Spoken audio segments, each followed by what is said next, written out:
besides having that PhD from the University of Connecticut, I always tell people I have 2 PhDs, one as important as the other. I'm really still just a simple blue-collar kid from Fields Corner, Dorchester, St. Ambrose Parish.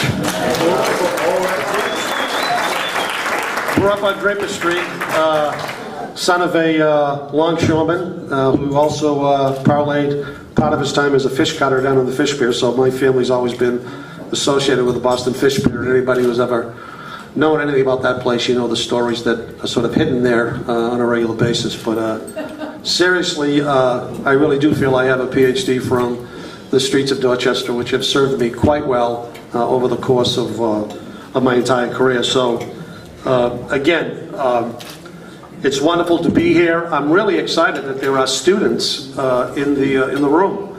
A long time ago, when I was an undergraduate, between the years of 1967 and 71, I sat at dinners like you all are sitting at tonight. I'm speaking specifically to the students, and listened to old-time speakers like myself, and maybe paid half attention. But I'm hoping that tonight you'll realize that you really do represent an incredible world-class university that's only going to get better and bigger and give you more opportunities. So take advantage of everything that you have available to you here.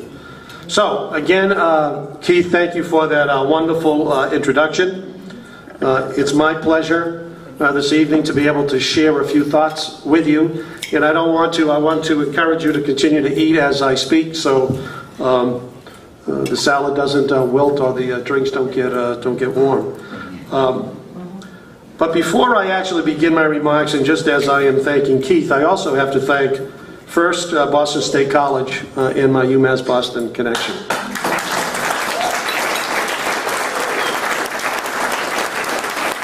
Because back in the late 60s and the early 70s, it was Boston State College and it was the University of Massachusetts that really gave me my preparation, gave me my knowledge, and the opportunity to begin my career as a young teacher in the city of Boston.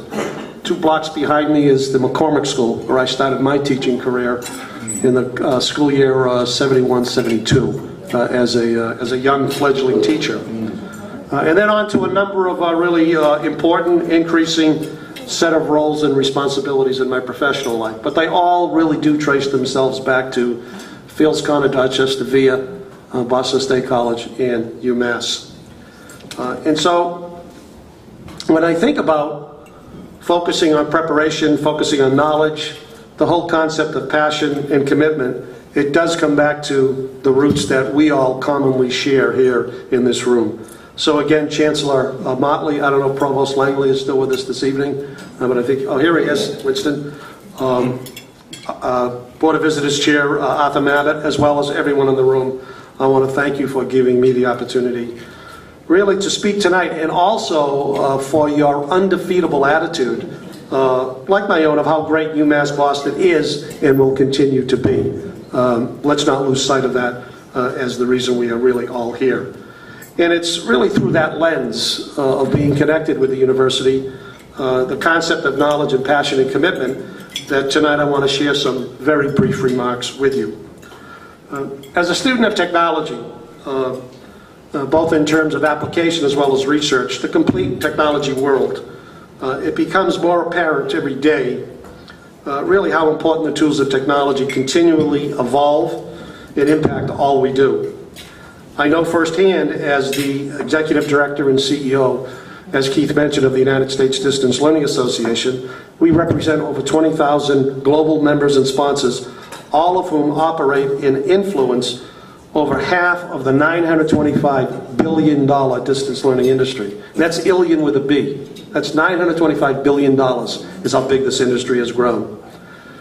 In addition, being a program professor at Nova Southeastern University, teaching education policy and school finance as a retired school superintendent. I guess you never retire as a school superintendent, you're always a recovering superintendent, as they say. I'm not sure what step I'm at, but I'm somewhere in the middle. To be honest, it's teaching also those 16,000 students who are online from around the world that really constantly reminds me as to why we are in this business. So once again, I hail the students who are here because without you, there's no need for a university. And so, once again, thank you for joining with me tonight. Now, in terms of UMass Boston, what I'm thinking is that just as I realized throughout my professional career, really how technology impacts the present, but also impacts the future. And it's really to that I want to speak this evening about how I believe UMass Boston, whether we call ourselves the flagship, the Admiral's head of the fleet, whatever the term might be, I think there are a few thoughts to consider. And I want to sort of think back over the past 15 to 20 years of where technology has been, where it is now, and perhaps where it's going. And just remember, not too long ago, actually less than just 15 years ago, for some of you who are the students, that probably put you back in elementary school. 15 years ago put me back at the end of my superintendent career. But remember that there was no Google, there was no Facebook, there was no common internet access, there was no iPhone, iPad, Android, there was no texting, there was no LinkedIn, and I can go on and on. Think about it, in 15 short years. For those of you that perhaps are past the 50-year-old mark, you might even identify with that even a little bit more. So what does all of that mean? It means basically that we are part of truly a digital revolution, where you are either a digital immigrant like me, I came into it, or you're a native like my grandchildren are. They were born into it. It changes the whole way we look at education. It changes the whole way that we really look at the perspective of what our society is all about. Think about just 5 years ago in 2006, people sent 50 billion emails per year. Last year, in the year 2010, it was 300 billion. That's how many emails were sent on a global basis. And if you apply Moore's Law for the engineers who are in here, it's going to double every 2 years. So think about where we are going as a technological, not society, but world. Think about Facebook, started in 2004 with less than 1 million participants. Today, it has 800 million active users. 800. In what? A half dozen years, basically? Think about the internet. Long established since 1982 as part of the Defense Department and scientific community, it only really became part of our daily lives in 1993 when we created the World Wide Web. It had minimal traffic then, approximately 1% of all two-way communication. Today, all two-way communication in the world is now 97% run over the internet. In what, 10 short years? Once again, technology is exploding on a global basis as everything travels over the World Wide Web. Look at the world of distance learning today, where I am immersed pretty much on a daily basis, if not 24/7. In 1994, I left the school superintendency to accept an appointment in the Wells Salucci administration to become executive director of a quasi-public state agency that was referred to as MSET, the Massachusetts Corporation for Educational Telecommunications. Does anybody remember who we were? Some of you probably do. We were charged by the administration of creating an educational technology network that in essence would give opportunities to kindergarten through grade 12 students in public schools across the state. We did it by building a satellite-based network and offering hundreds of hours of programming to students in a primary school location. So we would beam our signal into one building within a particular location, whether it was the town of Watertown, Woburn, Boston, Cambridge, and then we would rely on the cable companies, in essence, to run that signal through the respective networks. Today, that model has morphed into what we refer to as online learning, i.e. the internet. Not only in terms of what we're doing at K-12, but you think of the other constituencies that use technology, use the internet, use online learning as part of their daily lives. Whether it's K-12, higher ed, government, military, telehealth, homeschooling, they make up those millions of folks who are relying on technology to access education. So in terms of really being an education access tool, students really can become lifelong learners as a result of the new types of technology, whether it's an individual course, whether it's a certificate program, or whether it's a complete diploma or degree program. Look at it from a global basis. I had this conversation earlier with Winston. I've been invited to speak all over the world, most recently to the Middle East Distance Learning Association. 5 years ago to Eden, the European Distance Education Network. A number of years ago, the Asian Distance Learning Network, which is headquartered in Kuala Lumpur. There are networks all over the world and common associations all over the world that are supporting, if you will, the development, the delivery, and the application of online opportunities. And that's not to take away the traditional face-to-face opportunity or the blended, which is a combination of online as well as face-to-face. There is space for all of this everywhere. What I'm suggesting, though, is that as technology continues to get bigger and faster and we become more astute at using it, distance learning is going to continue to grow more and more and more. And the fastest growing group right now employing the utilization of distance learning are people of my age group, the over 60 group, in essence AARP. AARP actually has a division of distance learning now with an executive vice president. So it tells you where the technology is going. It's not just those kids who are in K-12 or folks who are in higher education. It's on a really, it's from, as they used to say, it's from womb to tomb, basically. It is truly lifelong learning. So as I look at, and I thought about when I was asked to make some remarks tonight, I thought about how all of this impacts UMass Boston and where UMass can go as an institution. Because I truly believe that UMass Boston stands really at a threshold of opportunity to really truly become a leader in this industry.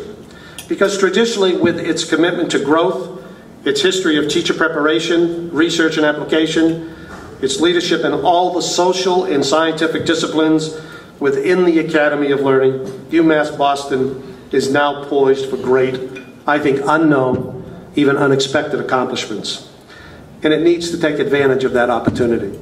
It needs to create, if you will, opportunities both from a position of power and a position of compassion. And it's with that thought, power and compassion, the two are compatible, that I'd like to bring my remarks to a close by having you think about the recent loss of a great technology person who I knew, Steve Jobs, as a visionary who understood the power of technology. He understood its application, and he also understood its ability to solve problems for mankind. We all know about his handprint in the field. Just think, within our lifetime, not too long ago, iPads, iPhones, the Mac system, its style. Jobs, a great leader of the 20th and 21st century, who helped to sculpt, if you will, how we as individuals use technology as a tool of power and a tool of communication. And someone, as I mentioned, who I had the pleasure of meeting in 1985 and served on a number of committees with him over the years. Now, I found it extremely symbolic that the same day that Steve Jobs passed away, which was just a couple of weeks ago, another great American, who I also had the great pleasure of knowing and meeting and working with back in the 80s, the Reverend Fred Shuttlesworth. He died the same day too. And they both made it to the front of the Wall Street Journal. They both made it to the front of the New York Times. Some of you might, everybody knows Steve Jobs, not everybody knows Fred Shuttlesworth. But Reverend Shuttlesworth was a champion of human and civil rights. And I had the great pleasure, as I mentioned, of meeting him and working on a committee with him back in the 80s. And think about it, two men, Steve Jobs, Fred Shuttlesworth, two different personalities, but both having power, both having compassion. And on the same day that Steve Jobs did die, Shuttlesworth was in Birmingham, Alabama, where for many years, with great courage, lashed out against human indecency, racism, and all that was evil. We lost a great man the same day. He was a gentleman who stood shoulder to shoulder with the great civil rights and human rights leaders of the 20th century. And I'm talking the Reverend King, the Reverend Abernathy, and others. And just as Jobs represented power, power and technology, and sometimes care, Fred Shuttlesworth always represented power, technology, compassion, and care. So think about it, two great leaders, so alike in so many ways, yet so different in so many others. I think about them both, and I think about it from the world of distance learning and technology and what it means to build programs, what it means to build technology companies. And I say it from this perspective that working with gentlemen like they were, working with similar traits, but really in totally disparate arenas, if you will, one totally technology and building companies, and one caring for his flock, if you will. But collectively together, when you think about it, they did represent power and compassion. Together, they made a stronger and a better world community, which technology and compassion and power allow us to do.